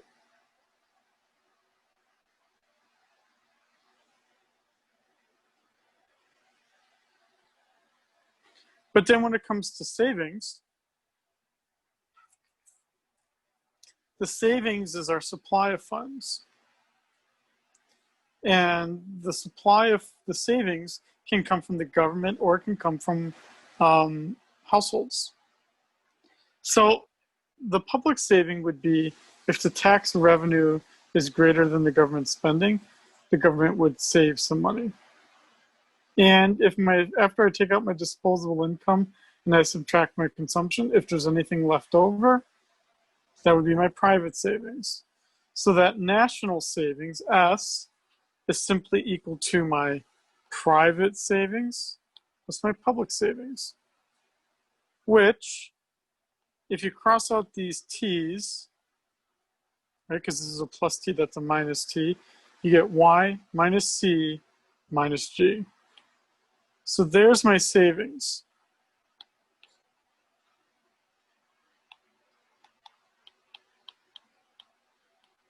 Okay.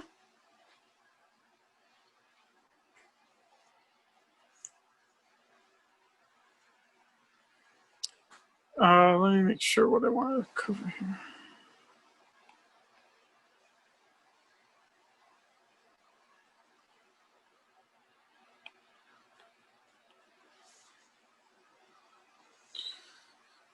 I'll go back to math. I'll go back to this math if we've got the time here. Otherwise, I'm assuming you can read and you can kind of follow what I'm saying here. I just want to jump to this here. Okay, so here's my loanable funds supply curve. That's what we just said, national savings. It's all fixed because all of the elements within it are fixed. Here's my I, my demand, which is a function of the interest rate. Look at that. I can change now this interest rate by either changing the savings or alternatively by changing the demand.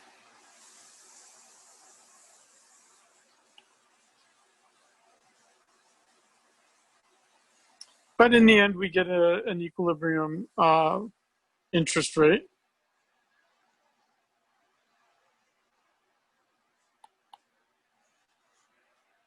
And what we see here, what's important here to understand in the perspective of this, is that the equilibrium in the loanable funds market gives us then the equilibrium in the goods market. That goods market being determined partly right there.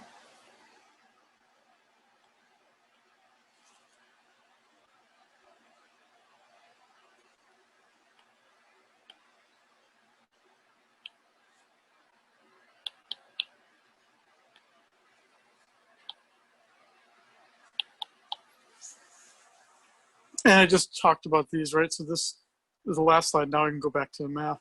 We could talk about things that shift that savings. So if I encourage people to save for retirement, that's going to be this.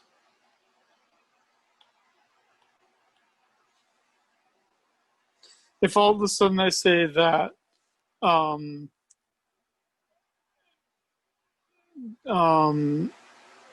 if all of a sudden I say that, well, it's absolutely the case, but let's just say that the interest rate on the tax rate on interest payments made for savings account is going to quadruple, people are not going to want to save as much. And you'd see that reduction there, thus raising the interest rate. Let's go back to this here, the math. And then I finally want to conclude by talking about the news story. And then I'm going to feel accomplished because we actually covered this entire lecture in the time period we had. So hopefully you've either been following along, or at least then you don't have to watch the video from 2 years ago, if this all makes sense.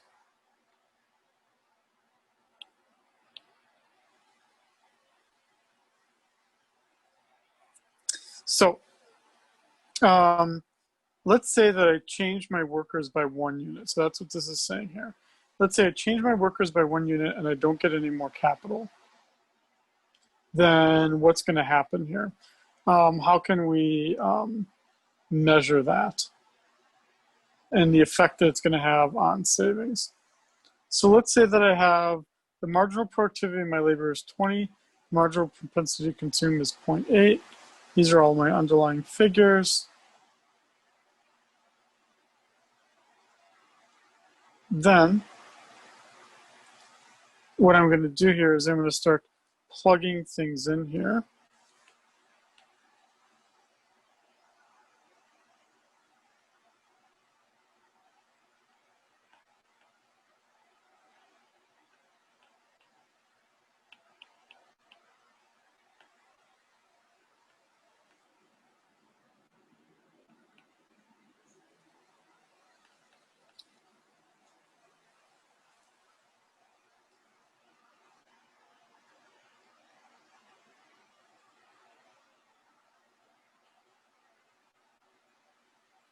I just need to fill this in here.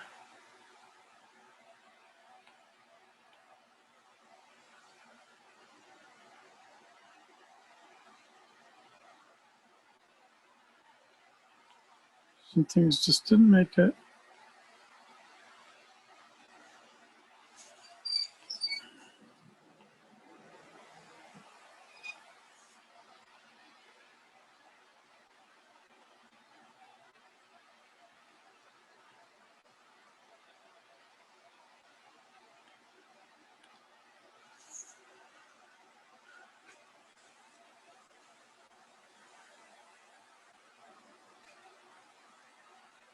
Oh, I'm sorry.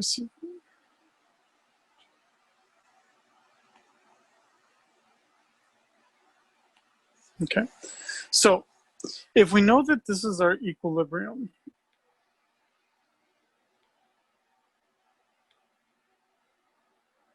in the loanable funds market, that we know that savings equals y minus c minus g. Y minus c, that's the function here, right? Should be MPC times my disposable income, which is what's right here,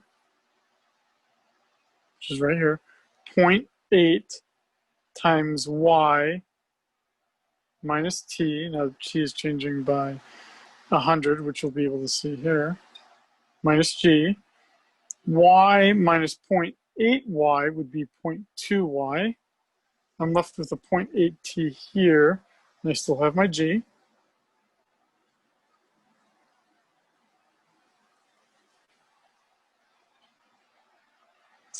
And so then if I want to calculate what happens when t changes by 100,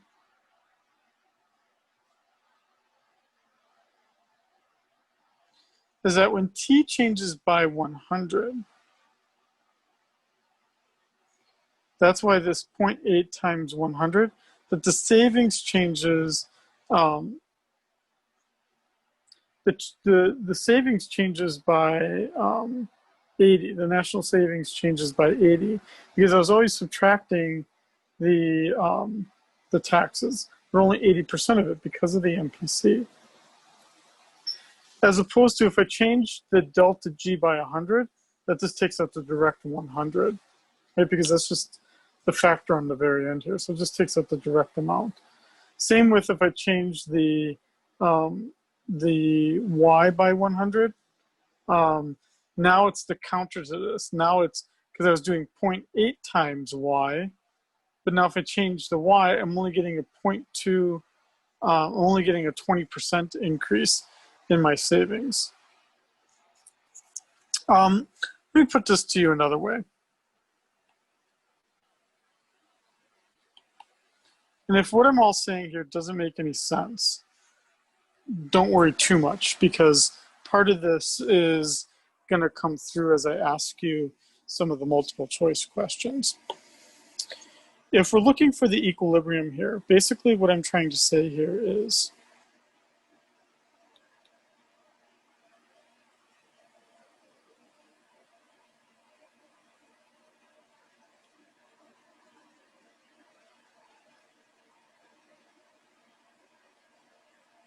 if my savings is equal to Y minus C minus G,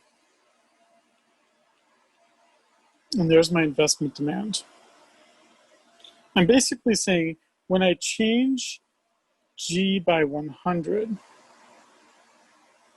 it's going to change that, thus changing the interest rate.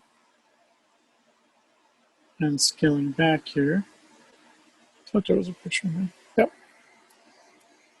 Thus changing this and changing where we are on R. Changing this and changing where we are in R. So it's the interest rate that then adjusts to get the market back in equilibrium. The whole point of this math question here is that I can change things around, and it really doesn't matter because the interest rate always adjusts so that the market still is in equilibrium despite the fact that all these changes are occurring. And what happens in the 1930s that adjusts all of this for the worse is the fact that the market doesn't adjust the way it should. And that then becomes the problem. Okay, I've got a few minutes remaining here. Let me go back to this.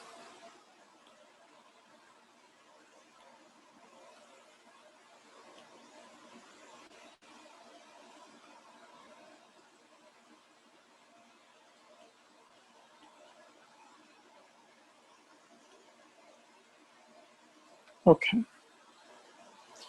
So I'm going to create the weekly tasks here now for week 3. If we look at week 2, you should start working on the homeworks now. If you hadn't already, and you hadn't looked at this yet, what the week 2 tasks are, these are the ones from last week. I'll obviously be updating this for this week. It'd be watching this lecture, or you participated in this lecture, so you're all good. You could read the chapter. We're now in chapter 3, so it's going to be read chapter 3, complete homework assignment number 2. So if you hadn't done 1, you can now do 1 and 2 and just kind of work through those. But then the other thing, which would be the optional thing that I'm hoping many of you will do, is I'll start to create a checklist as well, so that you could start to create your Bloomberg terminal logins. And you could start to play around with that. You could get the certification on how to use the Bloomberg terminals. And as I agreed, we would find some way, to the extent that you're using it, if you're using it more, we'd find a way that it can kind of be reflective of replacing. I'd give you some credit for it, is basically what I'm trying to say. Yes, this is our, well, I can't draw on this. These are our official ways that I'm assessing you. Problem sets and papers, exam 1, exam 2. You notice that Bloomberg is not a part of this. But if you do use Bloomberg, you get the certification. If you do start using it, I will work with you to try to figure out some way of like saying to you, extra credit on some of the homework assignments, or you get a slightly shorter exam, or I'll just give you bonus points on the exam. I'll figure it out, but I'll make it worth your effort if you do some of the things with the Bloomberg terminal, which is all, if you start to go to tools again, and you go to Bloomberg, you can watch this video, see how to log in. I just need to create for you the class code. I'm gonna post that after class today. So you won't be able to do it right now, but you could start doing it like really late tonight. You get this video, and I'll put the class code right between this and this user guide. You follow the instructions. I then have to manually approve you, which I would do the day after. And then you could start using it this weekend or even on Friday. And you can play around with it. There's a lot of cool things with it. You can reach out to me individually if you want to play with it more. Or you can attend, if you're not in my Tuesday class, on my Tuesday class at this exact same time, I do nothing but talk about Bloomberg and about investments, that kind of thing. So if that's your thing, if that's the thing that interests you, then you should waste another day of your week. What I'm interested in this week, there's two things I'm interested in this week. The one thing, if you're really interested in it, I talked for an hour and a half about it on Tuesday, and I don't want to subject anyone to that long discussion, but I talked for about an hour and a half about why the NASDAQ was down so much this past week. Without going into all the detail, but if you do want all the detail, send me an email and I'll send you a link to the video you can watch. But basically, the NASDAQ, let's see if we can see it here.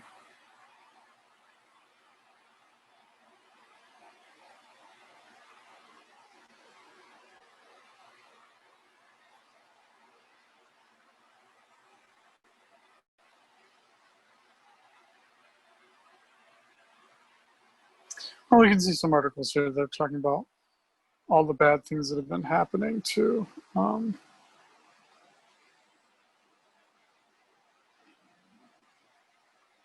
I was just looking for a quick article. I mean, the NASDAQ is down quite a bit in this past week. Why was it down so much? That's something I talked about for about an hour and a half on Tuesday. But basically, a firm, a very large company that was never involved in options trading, meaning buying calls and puts, basically betting on the market, called SoftBank, unexpectedly bought $50 billion of exposure in the markets, and it fundamentally adjusted the markets. And that's big news. That's certainly big news. But the thing that, I don't want to talk about the same thing in our class because we're not an investments class, we're an economics class. In the economics, in our economics class, I guess there's two things that I'm interested in talking about. The one would be, as kind of highlighted here in the Wall Street Journal, is, and I don't want to get into the politics of it because I don't care about the politics of it, except to the extent that it's interesting that we're not, the only time we've ever actually done something for COVID-19 to stimulate the economy was what we did way back in March, which some people would say was overly generous, other people would say it was not generous enough. But the whole problem of it all was that we did it in March when the problem was just emerging. And we didn't have a good scope of what was all going on. Now that we have a better scope of what's going on, we seem unwilling to do anything. And that's obviously going to impact the economy. We can be cheap about it and say we don't want to give lazy workers money for doing nothing. But at the same time, it does hurt the overall economy. Maybe they believe in a classical model. Maybe. I don't know. I mean, some of you can probably tell somewhat my politics, but that's not really the important point here. Sorry, we gotta let Helen in the room. Oh, Pierce has a dental appointment. I can also hear that he's awake.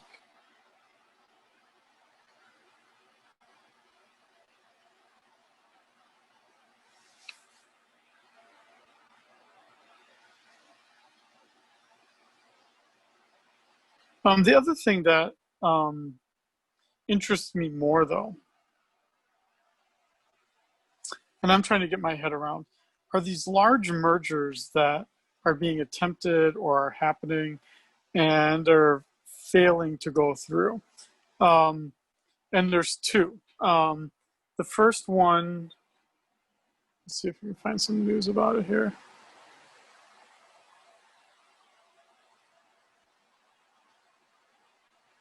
Sorry, I'm just, nothing probably more boring than watching a person read the newspaper, which is kind of what's happening here. No, that's not. There's two interesting mergers that are happening because capital is so cheap right now, because interest rates are so low, that other companies are saying, oh, let's just buy, in this case, Louis Vuitton. Back in February, I think, proposed to buy Tiffany's, the jeweler. And the deal, I think on Monday or Tuesday, basically fell through. So they're no longer going to merge. Louis Vuitton is saying that Tiffany's screwed things up during the pandemic, so we don't want to buy them anymore.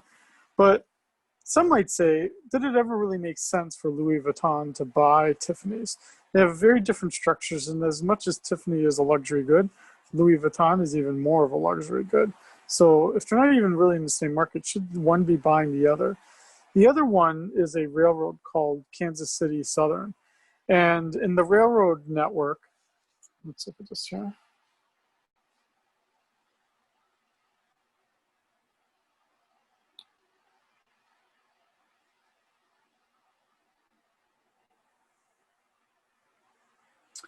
To merge the topics together, I bought my engagement ring at the Tiffany's in Kansas City.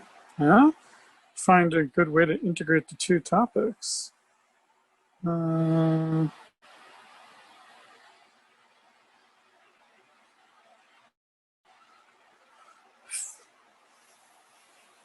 have no idea if this is accurate or not as a map, but I think it generally is. Yeah. Kansas City Southern is a very small railroad, but what's important is that it's one of the only major railroads that goes north-south, meaning they can bring in cars being produced in Mexico at very cheap rates and bring them north. And then the Kansas City Southern then links with the Norfolk Southern, which is another large railroad on the East Coast. Why should we care about this?